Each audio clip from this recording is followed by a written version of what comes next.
Hey friends! In today's video, we're talking all about skin and complexion and how to get that really flawless skin-like finish from your foundation, your concealer, your complexion products. As you can see, my makeup is pretty simple today because it's not about the eyes, it's not about the lips, it's all about the skin.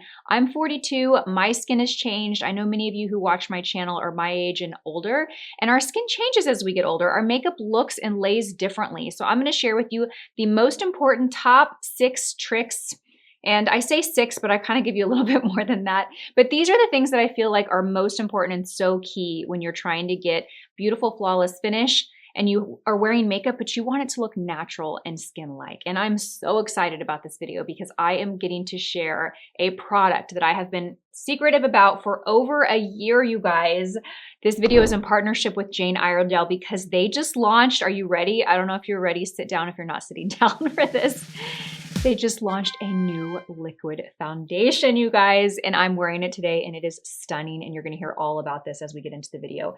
But I couldn't start the intro without sharing this. This is Iredale's Skintuition SPF 30 Radiance Boosting Liquid Foundation, and this delivers it, you guys. This is meant and made for us, and I'm so excited to share. So let's go ahead and jump right in. Okay, we are starting with what I feel is probably the most important. You can have the best foundation, the best brushes, apply them in all the right ways, but if you haven't done step number 1, you are doing yourself a major disservice, and that is skin prep. Not a big shocker. I know you guys hear this all the time, but you guys, especially as we get older, skin prep is king. You know, maybe 10 years ago, I could have gotten away with just throwing on a little primer on dry skin, putting some foundation on and looking fine, but not today. Not today at 42 years old. So before we even apply skincare products, let's talk about shaving our face. What are the benefits of shaving our face? The benefits of shaving our face is removing peach fuzz, which obviously if you're applying foundation on top of hair, visibly seen hair, it is going to impact the way that foundation looks. It's going to look heavier. It's going to look cakier. It's just not going to look very flattering. Also, removing dead skin cells. Shaving the face is a great way to exfoliate the skin and remove all of that off of the skin. It just leaves the skin smooth. It leaves the skin radiant. So I recommend shaving your face. I use the Dermaflash. I have for years. I love this device. I highly recommend it. However, you don't need this device. You can certainly purchase the disposable little face razors off of Amazon for a tiny little fraction of the cost of this. I will link them both down below. I will link this, and then I will also link some Amazon disposable razors if you'd like. This device, I've had this one for years. I got it at the Nordstrom anniversary sale. Very easy to use. It has a little power button, and you can adjust the settings so it can be a little bit more powerful. You can remove and replace these razors. Yeah, and I love this. I do this probably every few weeks, I will say. I can definitely notice when it's time to do it because I'll apply my foundation, it just will look heavy. And then I will go and shave the face. And it is amazing what you can remove when you shave your face, you guys. You might look in the mirror and not notice it. You take this to your face and you're like, oh my gosh, where did all this come from? So let's start here. If you're not already shaving your face, let's incorporate that into your routine. And I promise you will come back and be like, why didn't I start doing this sooner? I promise you guys. So that is the first recommendation that I have. Now let's talk about skin prep.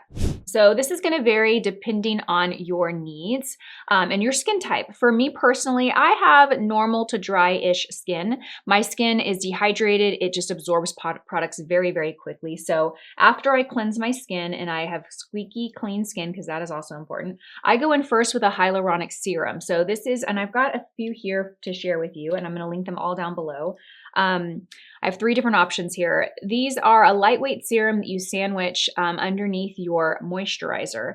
This is a great one from La Roche-Posay. You can pick this up at most drugstores. This is actually empty. I have finished this one. I love this one. It's PCA Skin Hyaluronic Acid Boosting Serum. It is a pretty price tag, but it's very nice. And this one actually has a little bit of a grippy consistency to it. It almost feels slightly like a gripping primer to me. It's a little thicker for a hyaluronic serum. In fact, if you don't have dry skin, you might even be able to get away with this being your moisturizer too. This one is fantastic. I love this. And then I also love Iredale's Beauty Prep Hyaluronic Serum. This is a nice lightweight serum. I'm going to show you. I'm actually going to be applying this one today. It's a nice lightweight serum, but has a little bit of weight to it. So it's deeply, deeply hydrating. Hyaluronic acid is an ingredient that attracts hydration and moisture to the skin. It's like a moisture magnet. So I apply this on the skin, on clean skin, And we apply this before applying our moisturizer. And I actually take this underneath the eyes. You really want underneath the eyes to be prepped as well. That area on the face is the thinnest. The skin is the thinnest. It also tends to be the area where we show the most signs of aging. We have fine lines there, textures, laugh lines, smile lines, all the things. Then you want to go in with a good rich moisturizer. Today I'm using Jane Iredale's Beauty Prep. This one's nice because it's rich, but it's not heavy, so it sits well under makeup. You might choose to have a moisturizer for night and a moisturizer for day. I have done that. I've had skincare routines where I've had that before. Like one moisturizer I'd use at night was much rich and heavy, and then the one I would use in the morning would be lighter weight that pairs well under makeup. I would say this is a good kind of middle of the road. It is rich and it will feel rich enough to use at night, but it also plays really well under makeup. For morning application, I really like to work it into my hands and press it onto the skin. Oh, it also has this really yummy, refreshing kind of citrusy scent to it. Feels very, very nice on the skin. If you do not properly prep your skin and you apply foundation on dry skin, especially as the day progresses, you will look in the mirror hours after applying your makeup and you will see every little line and every bit of texture. In fact, you will notice things that you didn't even know you had or that weren't even there. I would almost say in that situation, wearing no makeup is better than wearing makeup. Okay, so the skin is freshly prepped. You can see there's a glow and you can actually feel it on the skin. You want to apply your foundation on skin that is freshly hydrated. So I want to apply my foundation shortly after applying my skincare. Give it a little time to absorb into the skin, but you don't want to wait hours. And if you do apply your skincare in the morning, then you find yourself applying your foundation later, make sure you have a product to just refresh the skin. Maybe it's the hyaluronic serum that you take with you and apply. You just want to make sure that you're applying foundation on freshly prepped and hydrated skin. Okay, and the last tip I want to share before you get onto foundation, before I share a product that I am so excited to share with you, you want to make sure that your SPF layers well underneath your makeup. I have used SPFs before that just simply don't layer under makeup. They're too greasy, they pill, they just do not look nice under foundation. So make sure you test that out, and if you find that you're having issues with that, figure out which step it is in your skincare routine that is causing that. Okay, you guys, I am so excited to share this with you. I actually have been testing this product for over a year. I had the pleasure and honor of being sent a lab sample over a year ago of this foundation and being able to test it and try it and give Jane Iredale my feedback on it. So the fact that I am holding it in its final packaging, sharing it on camera with you, and you are able to order this foundation today is just a really exciting moment. It almost feels like it's my own little product development. This is the Jane Iredale Skintuition SPF 30 Radiance Boosting Liquid Foundation. And this foundation checks all the boxes for everything that we want in a foundation. So when you are dealing with more mature skin, more textured skin, you want to find foundations that are lightweight. You want to find foundations that are buildable. You want to find foundations that offer medium coverage, but buildable coverage again. So what does buildable mean? Buildable means that you have some flexibility. You can get a very like natural looking finish, lighter finish, or you can build it up and get a little bit more full coverage without it looking heavy or cakey. Because let's be honest, any foundation you can take and add more, but the foundations that are truly buildable will allow you to get more coverage without looking heavy and still having that really beautiful natural skin-like finish. Okay, so look at this foundation. Do you see how skin-like this looks? How beautiful. Do you see how it's instantly covering? Like this is no foundation, this is foundation. If you look at this side of the face, the skin looks very natural, but when you compare it to the other side, you can see how flawless and even this is. This foundation is very lightweight. It's got a skin-like finish, so it's not going to be overly glowy or dewy. It does have radiance to it, but it's not going to look shiny or greasy. It's also not going to look matte. So it's just going to give you that really healthy, natural glow to the skin. It also has properties that help blur the appearance of texture. So what does that mean? Really fine lines, pores, any texture on the skin is going to kind of blur that and make everything look a little smoother. I like to always start in the center of the face, and you know me, I like to build my coverage there, so I just kind of bounce my brush on top, pressing it to build that coverage, and then as I get out here to the perimeter of the face, that's when I will buff in circles to kind of spread out and shear out any edges. By the way, you guys, I am the shade 36 Light Medium, and it simply just melts into the skin. I mean, it disappears and blends out so fast.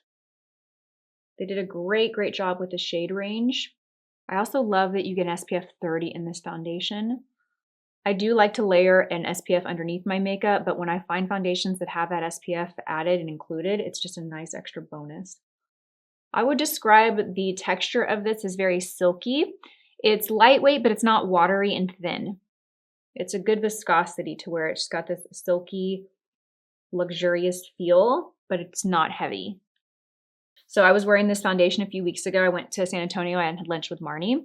And I forget how we got on the topic of foundations, but she was talking about foundation and she's like, I like whatever you have on. Whatever you have on is really good. And I was wearing this foundation. So I spilled the beans and I told her that Jane Iredale was launching this. But I don't really get compliments on my foundation. Usually like, oh, your skin looks nice, or what do you do to your skin? But that particular day, Marnie's like, I like your foundation. What do you have on? So let's kind of recap here when it comes to choosing the right foundation. What you want to avoid is you want to avoid foundations that have really thick, heavy consistencies, very, very matte finishes, because a very matte finish is going to make the skin look very dull and dry. And throughout the day, it is going to accentuate every line or texture that you have in the skin. You also want to avoid foundations that are very glowy and very dewy. Foundations that don't really quite set well, because those foundations will stay very emollient on the skin, and those foundations will tend to move and migrate and find their way down in the smile lines or in the crease of the eyes or any area that you have a little bit of texture on the skin. Now, what I love about this foundation is even though you have radiance to it, it has great longevity. So what I have found when I wear this foundation is that my foundation will look, I'll have a bit of radiance to the skin. I'm going to set this with powder, but it wears beautifully all day. It's not a foundation that I feel like I need to touch up a lot throughout the day. Now, that'll obviously change throughout the year. You know, when it's 110 degrees here in the middle of July or August, I probably will have to touch this up a bit more, but that's really with any foundation. So beautiful. So this is how the foundation looks before applying concealer. I wanted to share with you, and before setting it with powder. You can see a glow. The skin looks like skin. Great coverage, but still very natural, not heavy looking at all. This is a perfect match for me. Again, my shade is 36 Light Medium. I'm going to list it and link it down in the description box below, but I'm so excited to share this with you. The brand new Jane Iredale Skintuition SPF 30 Radiance Boosting Foundation. Okay, real quickly, let's talk about concealer. I really wanted to keep this video focused on foundation, but we cannot talk about complexion over 40 without talking about choosing the right concealer. Again, similar to foundations, look for something that is very lightweight, that has a silky texture. I don't particularly love concealers that are full coverage, because those just always tend to look heavy or cakey. Again, the skin underneath our eyes is the most delicate, and it also is the area that we show the most texture. So when you use a heavy full coverage product over that, it's almost impossible for it not to accentuate texture. I'm really loving this formula from Sarah Creole. Another one that I love that is a bit more budget friendly is the Neutrogena Radiant Cream Concealer. That one is so nice. I also love concealers that are hydrating, but again, not too creamy for the same reasons. You don't want them to settle in the creases in the eye. Now, I have really been loving applying my concealer this way, which is applying it to the back of your hand, going in with your brush, working the product into the brush, and then going to the face with it. It just kind of ensures that you don't over apply product. And just with foundation, same thing applies with concealer. You don't want to over apply your product. If you have too much product sitting on the skin, that is when you will look in the mirror 4 hours later and just feel like you don't see your skin or your face, you just see the heavy makeup. So always make sure that you are not over applying. So I'm just bouncing this underneath the eye. This formula is really nice. It's a brand new concealer for me. I just picked this up during the Sephora sale and I love it. It is very, very pricey though, so that's why I could justify getting it for 20% off. And it's a good one, you guys, but there are many other great options out there. So I definitely have plenty that I've shared over the years. But again, my favorite kind of drugstore find right now is the Neutrogena Radiant Cream Concealer. Press, press, press underneath the eye. I'm loving the N14 lately for concealer. It just gets it applied so quickly, and it also it's kind of like a baby beauty blender in a way. It's not going to absorb a lot of your product, but it's also going to not over apply the product. Just bounce that underneath the eye. Perfect. And I like to sweep it onto the lid too, and then underneath the brow, just to kind of conceal, even out the lid, and also highlight underneath the brow a tiny bit. Okay, so let's talk about the next step, and that is powder. And this is so important. I feel like this is equally as important as the skincare prep. Choosing the right powder. I prefer to use loose powders, and I really like powders that are very light, very refined. So not heavy, heavy mattifying powders. The one I'm sharing in today's video is from Huda Beauty. This is the Easy Bake powder. I love this one because it is so light and sheer. Now this does mattify the skin, but it gives a very soft matte finish, not a dry, heavy matte finish. And again, that dry, heavy matte finish is gonna equate to the weight of the powder. So if you are in Sephora or in whatever makeup boutique store that you shop and you're looking and comparing the different loose powders, you can visually see heavier loose powders versus lighter loose powders. And a heavier one is going to give a more heavy, cakey, kind of mask-like finish. This one's really nice. I also love this one because it's light enough for underneath the eyes, so I can use it underneath the eyes and all over the face. Now, in addition to choosing the right formula, you also want to make sure that you don't over apply powder. So this is going to come down to choosing the right brush to apply it. I really love the N17. I really love the N17 for loose powder application for setting because I like to use the dark fibers, and these fibers are designed to be a very conservative pickup and lay down. So it's not going to it's not a real dense brush that's going to pick up a ton of product. So I love this. And I also love that it's flat, so I can really get it underneath the eye and just press and then all over the face. I also recommend when you are setting your foundation to press the brush versus sweep or swipe because you are likely to move around your foundation or your concealer, and you don't want to do that. You've already applied it. You've already blended it out to perfection. You don't want to move it around. So I picked up my powder, and I picked up quite a bit. I'm actually going into the lid to tap off any excess. Look at all that extra powder that came off when I tapped my brush off, you guys. Let's see if I can get this to focus. Look at all that extra powder that came off my brush from tapping it.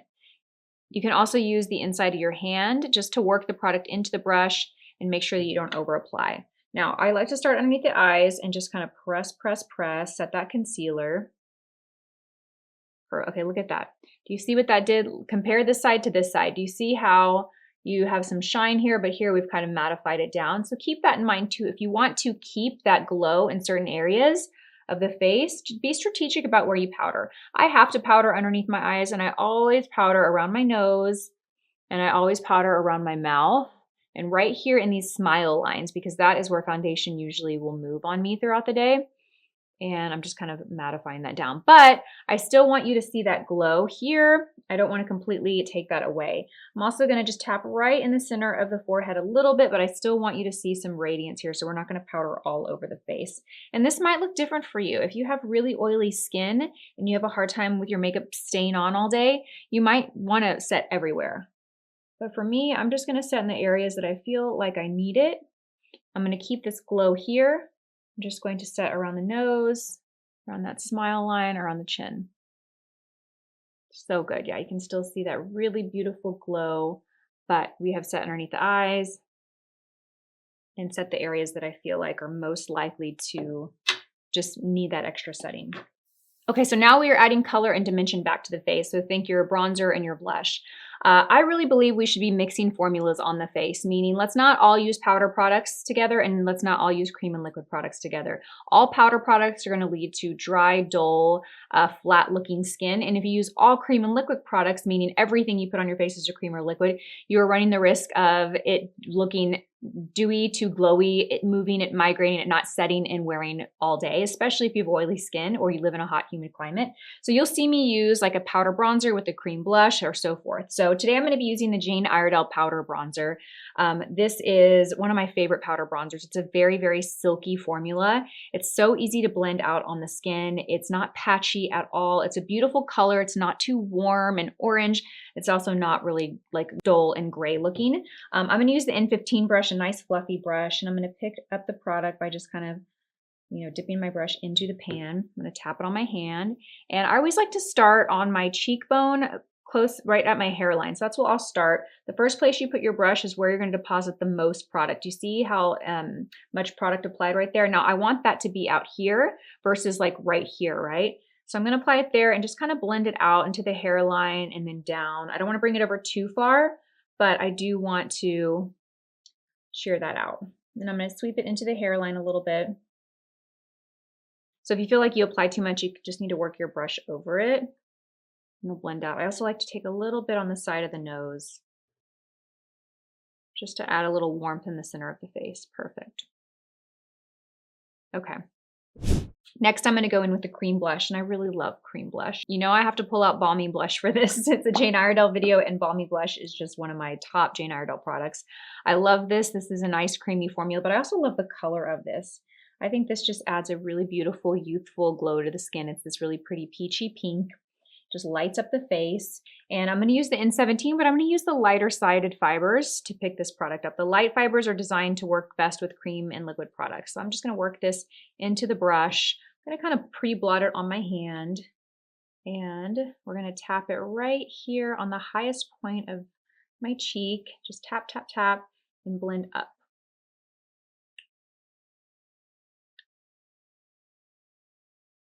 You can always layer a powder blush on top of a cream blush if you need a little extra longevity out of your makeup. So if you have really long days, or let's say you have an event after work and you don't have time to reapply your makeup and you need it to last 10 or 12 hours, you might want to pack your blush with you, because blush is one of those products that you are going to need to touch up with.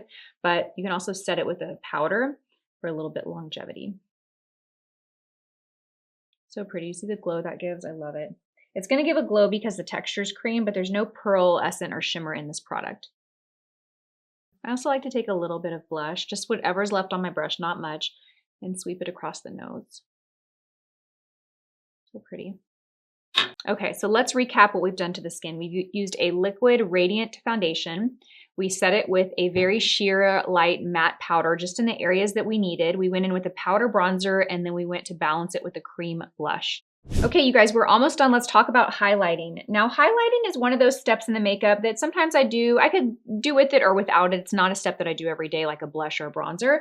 If you choose to highlight the skin, I highly recommend finding liquid or cream formulas that are very light and have a very refined pearl to them. Avoid heavy powders, frosty, shimmery powders. That is basically like taking a spotlight to your skin that has texture, pores, fine lines, all of that. So one of my favorites is from Say Beauty. It is their Glowy Super Gel. It's a gel formula. I'm going to shake this one up a bit. And they come in a couple of shades. I have the shade Star Glow. They're very light and sheer, so honestly, you could probably wear any shade. Even the bronzy one or the pink one will look really nice. This is what it looks like. So at first it looks like a blinding light, but as you work this into the skin, look at how pretty that looks. Do you see how beautiful and subtle that is? It's so beautiful. Now, this is a pretty versatile product. You can apply this all over the face before foundation if you want it to kind of come like a lit from within look under your foundation. You can apply it on top of makeup, which is how I typically apply this product. I'm going to apply a little to the back of my hand, and I'm just going to take my finger and I'm going to highlight strategically in the areas that I want that highlight. But I'm going to avoid areas that tend to get oily throughout the day. So I always like to start right here on the outside of my eye, kind of tap it right around there on my temple, and then bring it down right here on the highest point of my cheekbone. And the great thing about this product is it's so easy to blend out and fix. So even if you pick up too much product, just continue to tap it with your finger and it will just blend in perfectly. Look at that. It's so pretty. It's just kind of designed to be when the light hits it, boom, you get a little bit of a highlight. So this is one area that I love to apply. So again, to recap, you want to avoid the heavy foiled shimmers, the heavy powder products. You don't want to look like the Tin Man, right? You just want to look like your skin is glowing from within, like you just had a really great facial. And then I'm going to put a little bit on the bridge of my nose, just a little bit. I don't want to be distracting with it. So pretty. You can always put a tiny bit on the chin. But highlighting strategically in just those high points of the face. So if you had a light flashing or streaming down on you, like I actually do, I have a big ring light in front of me. You want to imagine where that light hits you, which is the high points of your face, right here, your nose, maybe right here on the top of the lip, but being strategic with your highlighter, but also strategic with the formula that you choose. Okay, so our complexion is done, you guys. There's one last step that I want to share with you, and that is using a setting spray. Now, there's so many different types of setting sprays, but setting sprays can really help not only with longevity and keeping your makeup on all day, but they can also kind of give you that skin-like finish and just melt all the makeup and all the products that you used together so they all look like one, right? Now there are different types of setting spray. So I'm actually going to share two with you. The Jane Iredale Palm Mist Hydration Spray is one of my favorites for adding that extra little bit of hydration to the skin. It also is great to do that step of like just kind of melding the products together and making them all look like one. Now, if you want a setting spray for longevity, I recommend the Charlotte Tilbury Airbrush Setting Spray, and you can use the two together, which is how I'm going to use it today. Another thing I want to say about the Jane Iredale Palm Mist is, do you ever notice when you apply your foundation and maybe 30, 45 minutes go by and you look in the mirror within the first hour and you're like, huh, it actually looks a little better than it did when I first applied it? That is because your skin is producing natural oils, and your natural oils are blending with the makeup, giving it that more natural look. This kind of accelerates that process. This kind of gives you that, you know, barely lived in makeup to where it looks like natural skin. So that's kind of what this does. It also smells incredible. I love this product. They have it in a little mini size. I keep it in my purse. And then this one is like the seal, the deal, keep that makeup on all day. And I try to do a little less of that, just a little tiny spray. It's nice to have a little fan to kind of accelerate the dry down process. And you can also take your foundation brush if you want and just bounce it over everything after you've applied your setting spray. I kind of like to do this last little step. I think it was Lisa Eldridge I saw. I've always done this, but I've never actually shared it as a tip because I'm like, is this really a tip? I'm just taking my brush. But then I saw Lisa, I think it was Lisa Eldridge, did a video on this tip of taking a brush and just bouncing it over everything after you're done. And it just helps everything merge and meld together and just look like one. So instead of noticing your makeup, you just notice you look amazing. So that's what I'm doing now. So perfect. Ah, I love it. Look at the skin, you guys. It looks so good. Great coverage, very natural, not matte, not super dewy or glowy. We just have that perfect amount of radiance to the skin. And this is going to look good all day long. Oh my gosh, look at that. So, so good. The skin looks poreless and so smooth. I think this is my favorite combo, this combination of products right here. So that wraps up this video. I hope you enjoyed it. I hope you picked up a tip or two. If you did learn something new, will you drop a comment down below and let me know what you learned that you're going to try the next time you apply your foundation. And if you have a tip to share that I didn't cover, please drop that down below too as well. I always love learning from you guys. Thank you for watching. I hope you enjoyed it, and I will see you in my next one. Bye.